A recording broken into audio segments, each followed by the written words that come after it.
सियावर रामचंद्र की जय। रामाने ओळखीची खूण म्हणून सुग्रीवाच्या गळ्यामध्ये गजपुष्पांची माला घातलेली आहे आणि ही माला घालून सुग्रीवाला परत पाठवलाय। सुग्रीवानं पुन्हा एकदा वालीला ललकारलाय। वाली प्रचंड क्रोधायमान झालाय। तो म्हणतोय की हा ऐकत नाहीये, याला मी मारलंय तरीही पुन्हा पुन्हा येतोय, आज याला संपवतोच। पण वालीची पत्नी तारा ही वालीला सांगते, स्वामी थांबा, काहीतरी गडबड आहे, काहीतरी गडबड आहे। अंगद, आपला पुत्र अंगद जेव्हा जंगलात गेला होता तेव्हा जंगलात गेलेल्या अंगदाला 2 तरुण कुमार दिसलेत आणि ते इक्ष्वाकू वंशातले अयोध्येचे राजकुमार आहेत असं कळतंय। हे अयोध्येचे दोन्ही राजकुमार प्रचंड शक्तिशाली आहेत, दिव्य शक्ती असलेले आहेत आणि या दिव्य शक्ती असलेल्या राजकुमारांना सुग्रीव भेटलेला आहे आणि तो तुमच्या मृत्यूसाठी त्यांना साकडं घालतोय। मला तरी काही ठीक वाटत नाहीये, तुम्ही जाऊ नये अशी माझी इच्छा आहे। बायको सांगतेय, 4 लोक सांगतायत, पुत्र अंगद सांगतोय, म्हणतोय की नका जाऊ। पण वाली ऐकेल कसा? त्याला आपल्या शक्तीवर दुर्दम्य विश्वास आहे। काय आहे हा विश्वास? जेव्हा अहंकारात बदलतो ना तेव्हा गडबड होत असते, अहंकारात सगळी गडबड होते। आणि वाली अत्यंत त्वेषाने सुग्रीवाच्या सोबत युद्ध करायला म्हणून बाहेर आलाय। रामचंद्र दडून बसलेले आहेत, कारण त्यांना यांचं युद्ध सुरू असताना वालीला मारायचं आहे। सुग्रीवाच्या मध्ये आणि वालीच्या मध्ये पुन्हा युद्ध सुरू झालंय। बघा, हे युद्ध रामचंद्रांनी सुग्रीवालाच लढायला सांगितलेलं आहे। रामचंद्र लढायला येत नाहीयेत, काही गोष्टी मुद्दाम मी सांगतोय। रामचंद्र करार करतात सुग्रीवासोबत। हा करार काय आहे? माझ्या पत्नीला सोडविण्यासाठी तू मदत करावी आणि तुझ्या पत्नीला सोडविण्यासाठी मी मदत करणार, हा दोघांच्या मधला करार आहे। या कराराचंच पालन रामचंद्रांना करायचंय। आता हा करार पाळायचा आहे। आपण नेहमी रामचरित्रावरती आघात करत असतो। एक स्वतंत्र व्हिडिओ मी या विषयात करणार आहे, जुनाही टाकलेला होता, नवाही टाकतोय। एक स्वतंत्र विषय मी करणार आहे, तो तुम्हाला कळेल। म्हणजे पुढचा भाग असाच आहे की ते का झालंय, कशामुळे झालंय। मुळात आपण एक गडबड लक्षात घेत नाही। सुग्रीव काय, वाली काय, हे वन्यजीव आहेत, म्हणजे वानर वंशाचे प्राणी आहेत। बघा, जेव्हा मातंग ऋषींनी वालीला शाप दिलाय तेव्हा सांगितलंय की तू किंवा तुझे कोणतेही वानर या परिसरात दिसता कामा नये। लगे त्रास दिलेला नाही, लगे मारलेलं नाही, लगे दगड केलेलं नाही, दिसलात तर दगड होईल असं सांगितलंय, प्राणी म्हणून सोडून दिलाय।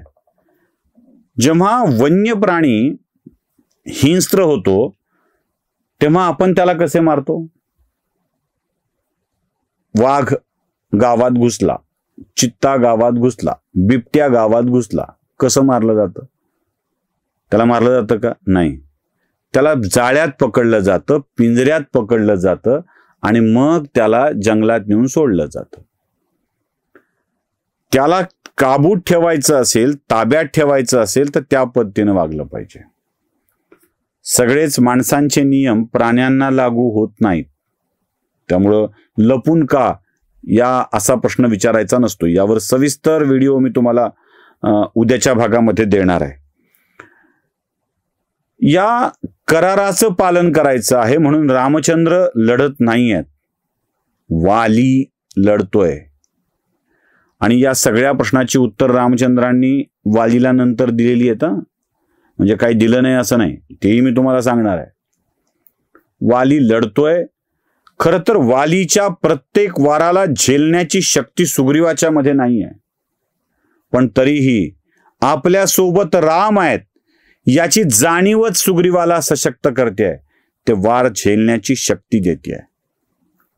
राम माझ्यासोबत आहे म्हटलं की वाटचाल सोपी होते, युद्ध सोपं होतं, वार सहन करण्याची शक्ती सुद्धा आपल्यामध्ये येते.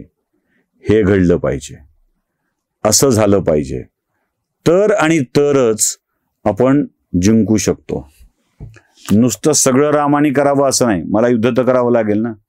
सुग्रीवाचं युद्ध सुग्रीवाला लढायला लावलंय, राम सोबत आहेत, सांगितलंय की राम जिथे आहे तिथे जय जय आहे, लक्षात ठेव.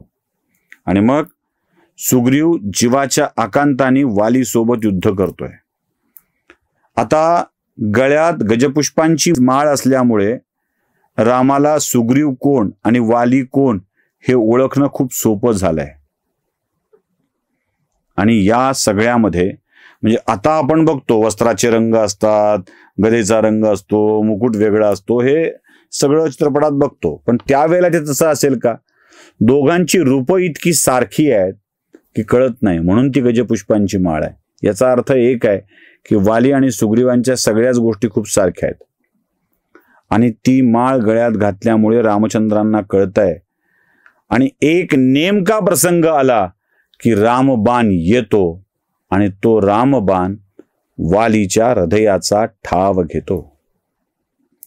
हृदयात ऋतून बाण बसल्याबरोबर रामाचा बाण तो, वाली काय न अजून कोण काय, त्याच्या आघाताने वालीची अवस्था वाईटच होणार आहे.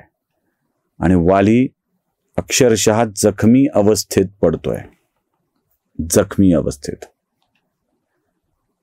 सुग्रीवाला पराकोटीचा आनंद होतोय की आपला भाऊ, आपला शत्रू आता मरणासन्न अवस्थेत पडलेला आहे.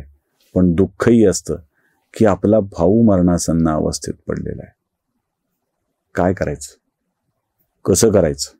तो दूर उभ्या असलेल्या रामचंद्राकडे बघून म्हणतोय, रामा, का मारलंस रे मला?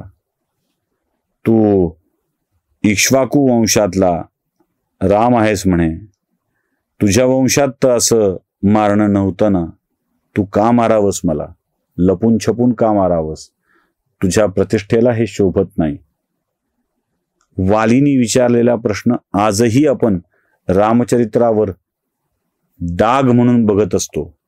त्या प्रश्नाचं उत्तर मी तुम्हाला उद्याच्या भागात देणार आहे आणि मग पुढे आपण कथा पुढे नेणार आहोत. सियावर रामचंद्र की जय.